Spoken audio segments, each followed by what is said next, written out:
Estamos junto a Eric Barone, creador y difusor de la terapia akáshica.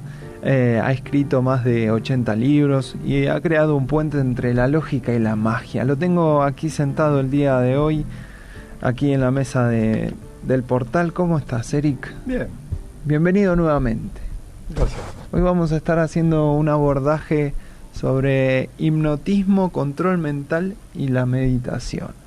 ¿Qué relación hay entre esto? ¿Qué pasa con esto, Eric? Bueno, primero tengo una larga historia con el hipnotismo. No sé si te recuerdas que en 83 convoqué toda la prensa francesa a la Torre Eiffel en primer piso y yo presenté los primeros alumnos del mundo que habían aprendido a manejar en estado hipnótico.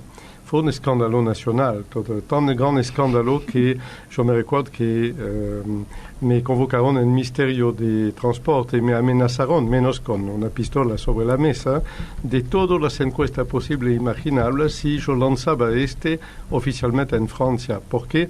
Porque 10.000 autoescuelas iban a entrar en huelga inmediatamente y marchar sobre el ministerio. Esta es para la pequeña historia. Este día en Ashka, Tokio, vino también para grabar mis alumnos manejando en estado hipnótico en París y fue un escándalo que continuó en la prensa. Creo que hubo 150 emisiones de radio, televisión, prensa. Estábamos en Antenne 2 nacional el 31 de este año, etcétera, etcétera. En conclusión, hubo más de 8 a 10.000 alumnos que fueron hipnotizados en Francia con mis técnicas, aprendiendo un idioma en un mes, luchando contra problemas de dolor crónicas, trabajando, aprendiendo a teclar en 4 horas, etcétera, etcétera. Fue un escándalo, la verdad. Yo podría decir que fue divertido, pero en realidad fue impresionante la necesidad del público de saber qué hay adentro de sí mismo y de descubrir lo máximo que uno puede hacer. De aquí que me especialicé en pedagogía después de este. Eric, uno cuando está en estado hipnótico, ¿está consciente o no? No está consciente, está hiperconsciente. Pero está hiperconsciente en un espacio extremadamente reducido. Por ejemplo, tú puedes decidir, tú puedes entrenar a una persona para meter toda su conciencia en la punta de un lápiz 6-7 horas. Toma la precaución de preguntarle de vez en cuando si quiere ir al baño, porque también no podría levantar la mano para pedir permiso en este caso. No conozco ningún otro medio, a menos de ser un maestro entrenado en meditación o en otras técnicas, para tener horas de concentración en un solo punto. Observa que ciertas técnicas de meditación budista piden de mirar una pared blanca con un punto negro en el medio durante horas. El problema es que búscame un solo estudiante en el mundo, un solo estudiante de facultad o de colegio o de primaria capaz de hacerlo. Ni vos ni yo llegaríamos a hacerlo 6-7 horas seguidas en realidad. Bien, el hipnotismo es demostrado desde siglo que puede multiplicar todas las capacidades. Yo me recuerdo cuando yo estaba en la Torre Montparnasse, yo convocaba a 50 o 100 responsables de recursos humanos para un almuerzo y hacíamos una demostración donde mostrábamos con mis asistentes una jovencita con catalepsia de los brazos y 2 fortachones de los más grandotes de las personas presentes que intentaban separar sus manos y no lo lograban. Verdaderamente era sorprendente. La chica no sentía nada, tenía las manos crispadas una con otra. Me servía para explicar un concepto. Si el hipnotismo puede multiplicar las capacidades físicas a un punto tan extraordinario, imaginan lo que puede hacer en la mente. Y en me especialicé. Antes que me lo pregunten, sí, tu Sam era hipnotizador. El hijo también, es cierto, pero el límite exacto entre el hipnotismo y el ilusionismo, le voy a contar dónde está. Cuando ven una persona rígida entre 2 sillas, es hipnotismo, fácil de hacer. Cualquiera de mis alumnos en Francia lo aprendí a hacer en una semana, a hipnotizar a una persona para Cuando retiran la silla que la persona flota, es ilusionismo. Ya no nos concierne, ya no es hipnotismo. El hipnotismo es una tecnología maravillosa, algo extremadamente serio.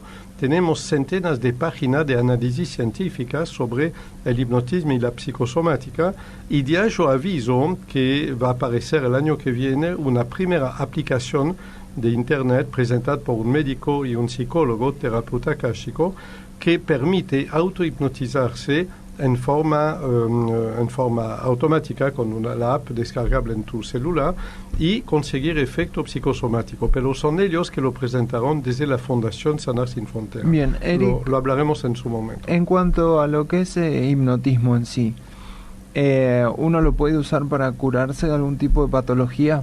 Multitud. Todo lo que es psicosomático, todo lo que es enfermedad, por ejemplo, de sufrimiento de dolor crónica, es perfectamente indicado el hipnotismo.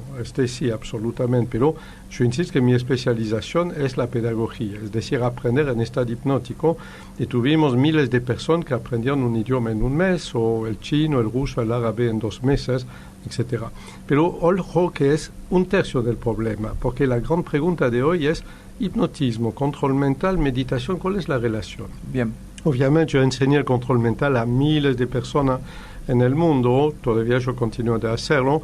Escribí el libro, mi primer libro en Argentina, que fue Control Mental de Acuario, une el hombre al cosmos, para bien disociarlo del mind control y del control mental de Silva, que es un excelente control mental, pero endógeno, de acción sobre uno mismo, mediante visualización, recuerda la palabra visualización, mientras que el control mental de Acuario es visualizar arquetipos específicos que fabricamos con evidencia akáshica para conectar el hombre al cosmos. Mientras que el uno es endógeno, el otro es exógeno. El primer trabaja dentro de vos mismo en psicosomática, el segundo trabaja en el cosmos, porque cualquier desorden que vos puedas tener, de todo modo, proviene de un desorden energético externo y siempre hay una energía externa para la cual te puedes conectar. Es la especialización de este control mental. Palabra clave, visualización. Recuerda bien esta palabra. Bueno. Y vamos a la meditación, tercera etapa. En la terapia akáshica hemos desarrollado un montón de formas de meditación, con fractal, con mandala, con visión 3D, etc. Hay una infinidad de formas. ¿Y por qué tantas formas? Porque una persona moderna que vive en París, en Buenos Aires, en Nueva York, no puede dedicar 3 horas a entrar en meditación. Pobre de ella si lo quiere hacer en el subterráneo o el colectivo. Será un gran maestro o prefiero no desarrollar el tema.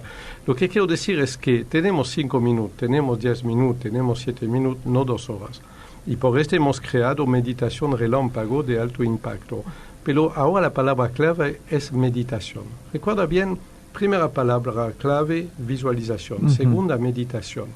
Ocurre que la meditación es ligada directamente al tercer ojo, aquí en el entrecejos, mientras que la visualización es ligada al cuarto ojo. Y observa lo interesante de estas dos cosas. ¿Por qué la meditación y la visualización son omnipresentes en todas las civilizaciones, todas las épocas? Por una razón sencilla. Aunque no hubo contacto histórico entre esta civilización, reencontramos estas dos técnicas en todas las tecnologías de desarrollo del hombre, milenarias. Bien, es que ambas son parte de la estructura humana. La percepción en estado de meditación consiste en hacer dormir el cuerpo físico voluntariamente para dejar el ser bioenergético despertarse. Esta es la meditación. Mientras que la visualización consiste en movilizar todo el ser neuronal para darle un impulso preciso a través del cuarto ojo. Estas dos técnicas son fundamentales, en realidad. Tenemos que desarrollar las dos. Eric, ¿uno puede entrar en ese estado hipnótico por sí mismo o tiene que ser guiado por otra persona? Ni uno ni otro. En realidad provoqué otro escándalo en Francia, en la Radio Nacional, cuando yo explicaba que, confesión de un hipnotizador, el hipnotismo no existe. Terrible lo que yo dije, pero hay una razón. ¿Por qué me atreví a decir esto después de escribir libros como ABC del hipnotismo? Es que en realidad lo que existe es solamente el autohipnotismo. El ser humano en estado sano y normal, no alguien que de gran depresión o de enfermedad mental, tiene él solo el control de sí mismo. El hipnotizador es solo un guía externo que le cuenta lo que debería hacer. Es una falacia total, absolutamente ridículo, de creer que un hipnotista puede hacer cualquier cosa a un hipnotizado. Hay un montón de experiencias que demuestran que no es posible. Yo hablo de personas normales, no de personas drogadas o con lavado de cerebro en sectas u otro. Hablamos de vos y yo, personas normales. El hipnotismo es en realidad un autohipnotismo guiado desde afuera. Y sí, vamos a demostrar en esta aplicación descargable en celular que cualquier persona puede autohipnotizarse sin ningún problema, con video, con audio, con un montón de técnicas que tenemos y que se van a enseñar en esta app. Así es. Bien, entonces uno empieza a practicar hipnotismo. Me interesó esto del tema del estudio.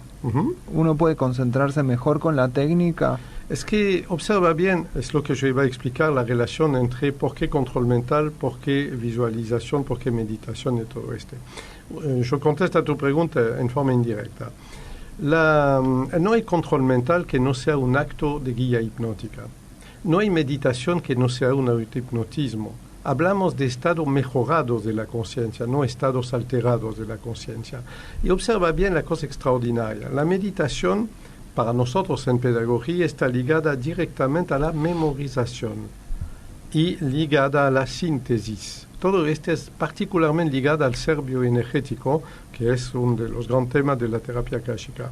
Mientras que la visualización, el cuarto ojo, está ligada a la comprensión y la facultad de análisis. Y aquí tú tienes lo esencial: memorización, concentración, comprensión, análisis, síntesis, trabajo del sueño natural para automatizar los conocimientos, todo está. ¿Por qué motivo una persona puede ser muy buena, muy gentil y tiene un fracaso escolar total? Te puedo citar varios y los conoces de memoria. Se cansa desde que abre un libro. Esta persona, el tiempo le juega en contra porque no llega a fijar la atención. Le duele el pie izquierdo, es un pretexto para meterse a caminar y no continuar de estudiar.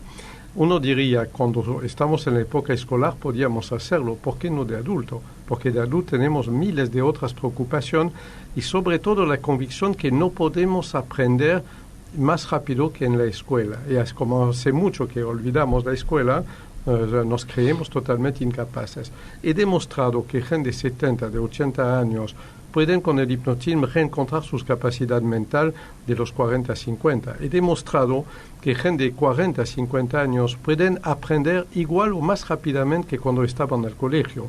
Y hay una razón. Cuando una persona está en estado hipnótico o con entrenamiento autohipnótico, esta persona puede meter en un estado como de meditación una gran parte de su cerebro, la que es inútil. Obsérvate vos y yo desde hace 5 minutos. Vos y yo hemos hecho más de 50 movimientos inútiles. Continúo de hacerlo ahora con mis manos, vos con tu cabeza. La sonrisa es sutil, pero estamos moviendo nuestro cuerpo en forma inútil. Toda esta energía la podríamos ahorrar y meterla solamente en una pequeña zona del cerebro que se concentra en un cuadro que queremos memorizar. Si en este cuadro hubiera una ecuación matemática compleja que tenemos que memorizar, date cuenta la cantidad de miles de veces donde nuestra atención se va, mientras que con estado autohipnótico la podemos dejar concentrada aquí y no percibimos nada, ni nuestro cuerpo, ni el tiempo, no hay cansancio ni nada. Bien. Este es lo extraordinario del hipnotismo. Acá nos llegan algunos comentarios de oyentes que dicen que bueno autohipnotizarse. Y a esto agrego, si uno tiene una entrevista laboral o tiene que rendir un examen, ¿puede ir en ese estado autohipnótico? En realidad el estado autohipnótico se automatiza. Tú puedes perfectamente aprender a autohipnotizarte para rendir exámenes o para suprimir el miedo a una entrevista laboral o para un examen médico que te da mucho miedo. Puedes aprender a autocontrolarte. Me dirá, ¿cuál diferencia entre el control mental y el autohipnotismo? Y hay pocas. Por este decía que el control mental, el autocontrol mental finalmente es un acto hipnótico, y no olviden que Silva, su creador, era un gran hipnotista de México, si me recuerdo bien, en realidad. Bien, bueno, y con esto, o sea, hay ejercicios para ir practicando. Claro, ¿Cuánto tiempo uno tiene que practicar más o menos para decir, bueno, puedo entrar en este estado o no? Digamos que una persona que practica 7 a 15 días verdaderamente con dedicación, una media hora por día, ciertos ejercicios que están explicados en mis libros que enseño en consulta, esta persona puede a voluntad entrar en un estado de hiperconcentración. Recuérdense, hablan de estados alterados de la conciencia los médicos. Nosotros hablamos de estados mejorados de la conciencia. Tenemos que llegar a restringir toda nuestra percepción difusa a un pequeño espacio minúsculo y meter toda la energía en este lugar. Lo mismo que una antorcha y un láser. La mente normal es una antorcha, 4 o 5 metros, ya es tan grande el círculo que casi no vemos nada. Un láser tiene tanta concentración que proporcionalmente podría ir de la Tierra a la Luna con apenas una difracción de 5 metros. Aquí es la gran diferencia entre los dos. Transforme nuestra mente de una antorcha difusa en un láser y enfoque el láser sobre lo que quiera aprender. Y se aprende. Bien, acá dice uno de los oyentes en el chat: yo quiero aprender para estudiar y tener más concentración. Me cuesta concentrarme. Esta persona no está en Argentina, ¿cómo puede hacer para aprender? Que puede tener consulta por Skype, atiendo gente de más de 15 países para enseñar estas técnicas y muchas otras. Muy bien. Acá preguntaban por el tema de tu SAM que habías comentado al principio. Sí. ¿Qué pasa? Entonces eso es mentira, dicen los oyentes. No, perdón, dividimos las cosas. Yo repito, la persona en estado cataléptico, es decir, rígido entre dos sillas, esta es técnica común de hipnotismo. Una persona que no tiene sensibilidad mientras que se atravese su lengua o sus mejillas, puede ser hipnotismo brutal, animal, pero es hipnotismo, ¿de acuerdo? Ahora, que de repente la persona se transforma en conejo o que se mete a flotar en el espacio, esto es ilusionismo, no es hipnotismo. Desgraciadamente, los ilusionistas, como tú, Sam, que respeto mucho, le tenía mucha simpatía, su hijo también, en realidad, ellos hicieron conocer el hipnotismo, pero también han cambiado la percepción, al punto que ningún médico serio quiere practicarla, aunque es una técnica médicamente reconocida. Hay experimentos extraordinarios desde la Royal Academy de Inglaterra hace un siglo, reconoció completamente el poder del hipnotismo en la psicosomática. ¿Sabe cómo hicieron para reconocerlo? Un médico experto en esta época, no me acuerdo de su nombre, tenía un alumno, un paciente que tenía una piel una piel de pescado, es decir, de escama de pescado. Entonces convocó reunión a la Royal Academy y propuso a los colegas de definir en qué orden del cuerpo querían que él suprime la parte de escama de la piel. Entonces los colegas, riéndose, decidieron el pie derecho, lado derecho de la cara, mano izquierda, etc. Y él en varias semanas demostró que en el orden exacto que estos científicos habían dictaminado, se suprimía este. Fue la primera gran demostración científica del hipnotismo. Luego, historia conocida de Charcot, la Salpêtrière, la escuela de Liévaux-Bernheim, la escuela de Montpellier, y la Francia después se volvió la cuna del hipnotismo. Así. Muy bien. Eric, esta aplicación que estás diseñando, ¿cómo se puede conseguir? Ya nos están preguntando. Lo vamos a saber en el transcurso del año que viene. No puedo dar la fecha exacta todavía, pero lo vamos a indicar aquí en su momento. Mientras tanto, la gente que tiene emergencia puede empezar a aprenderlo con consulta privada directamente en nuestro centro. Muy bien. Bueno, para contactarse con Eric Barone pueden hacerlo. Él está aquí en Buenos Aires. Hay un celular que es al que se pueden comunicar, que es el más 54911 2519 5105. También hay un mail que es info@sanarsinfronteras.com. La página web es sanarsinfronteras.com. En Facebook pueden contactarlo como Cultura Akáshica, o en Instagram también pueden encontrarlo como Cultura Akáshica. Eric, ¿están realizando además actividades ahora? Sí, tenemos por ejemplo una conferencia, un taller que se va a dictar sobre cómo recuperar las energías de Navidad y en general las energías de cualquier fiesta religiosa para luchar contra las crisis internas, de pareja, laboral y obviamente económica, es decir, aminorar el impacto de la crisis económica global sobre nuestra familia. Es decir, son una técnica, 7 técnicas exactamente, que nunca he dictado en Sudamérica, donde yo enseño a la gente cómo captar energía de cualquier fiesta religiosa, de cualquier momento del año, hay centenas de miles en realidad, y aún hasta de otras religiones, para poder usarla en un buen sentido sobre nosotros mismos. Hay 7 técnicas que permiten de hacerlo. Excelente. Es lo que enseño exactamente el 8 de diciembre. Excelente. Bueno, para aquellos que quieran ser parte, comuníquense hay un mail, info@sanarsinfronteras.com. Eric, muchas gracias, como muchas siempre. Y bueno, en la próxima seguiremos compartiendo más acerca de estas técnicas. Gracias.